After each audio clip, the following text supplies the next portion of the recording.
Hello friends, ನಮ್ಮ ಎಡುಫೋಕಸ್ ಅಕಾಡೆಮಿಯಲ್ಲಿ ಚಂದನ್ ಅಂತ ಕನ್ನಡ ಮಿರಾಕಲ್ ಕೋರ್ಸ್ಗೆ ಸೇರಿದ್ದಾನೆ. ಇವಾಗ ಕನ್ನಡ ಸ್ವಲ್ಪ ಕಷ್ಟ ಆಗ್ತಿದೆ ಇವನಿಗೆ. ಇವತ್ತು ಡೇಟ್ ನೋಡಿ, 12th ಏಪ್ರಿಲ್. ಈಗ ಬನ್ನಿ ನೋಡೋಣ ಹೇಗಿದ್ದಾರೆ ಕನ್ನಡದಲ್ಲಿ ಅಂತ, ಮತ್ತು ಕೋರ್ಸ್ ಆದಮೇಲೆ ಎಷ್ಟು ಇಂಪ್ರೂವ್ ಆಗ್ತಾರೆ ಅದು ನೋಡಬಹುದು. ಹಲೋ ಚಂದನ್, ನೀನು ಕನ್ನಡ ಮಿರಾಕಲ್ ಕೋರ್ಸ್ ಸೇರಿದೀಯಾ?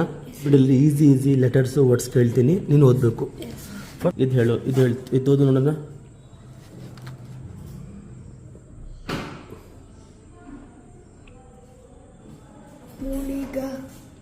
ಮುಳಿಗಿ. ಹೋಗ್ಲಿ ಬಿಡು. ಏನಪ್ಪ ಇದು? ಏನದು? ಕೀಪ್ ಯರ್ ಫಿಂಗರ್.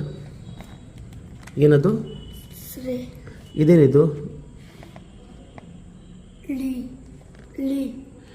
ಳಿ ಅಲ್ಲ, ಹೋಗ್ಲಿ ಬಿಡು. ಇದೇನಿದು?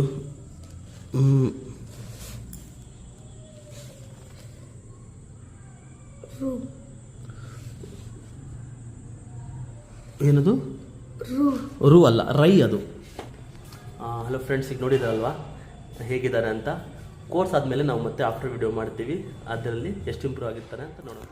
Hello friends, so this is after video. So ಇವಾಗ ಬನ್ನಿ ಎಷ್ಟು ಇಂಪ್ರೂವ್ ಆಗಿದ್ದಾನೆ ಅಂತ ನೋಡೋಣ. ಮತ್ತು ಇಲ್ಲಿ ಡೇಟ್ ನೋಡಿ, ಇವತ್ತು 30th ಮೇ. ಹಲೋ ಚಂದನ್, ನಿಂದು ಕನ್ನಡ ಲೆವೆಲ್ 1 ಕಂಪ್ಲೀಟ್ ಆಗಿದೆ. ಇವಾಗ ನಿಂಗೆ ಕನ್ನಡ ಓದೋಕ್ಕೆ ಬರ್ತಾ ಇದೆಯಾ? ನಾನೀಗ ಏನು ಮಾಡ್ತೀನಿ ಅಂದರೆ, ಬುಕ್ ರ್ಯಾಂಡಮಾಗಿ ಓಪನ್ ಮಾಡ್ತೀನಿ.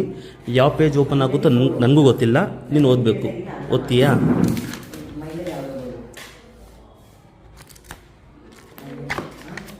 ಹೋಗು, ಓದ್ಕೊಳೋದು. ಹೂಗಾರ, ಭೂ ಮಾತಾ. Very good. ಮತ್ತೆ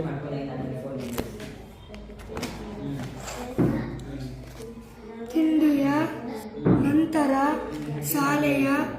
ಶಾಲೆಯ ದಾರಿ. ವೆರಿ ಗುಡ್ ಮಾ. ಹೌದು. ಬೇಸಿಗೆ ಕಾಲ ಬಂದರೆ ರೇಖಿನ ಮನೆಯ ಇರಲು ಆದಿತೆ. Very good. You open one time. ನೀನೇ ಓಪನ್ ಮಾಡು ಯಾವುದಾದ್ರೂ ಒಂದು ಪೇಜು. ಇದೋದು. ಪೈಪೋಟಿಗಳು ಸಹ ನಡೆಯುವು. Very good. ಸೊ ಫ್ರೆಂಡ್ಸ್, ನೋಡಿದ್ರಲ್ವಾ how much has improved in just 40 days. Is not so fluent, but it is better then so many years he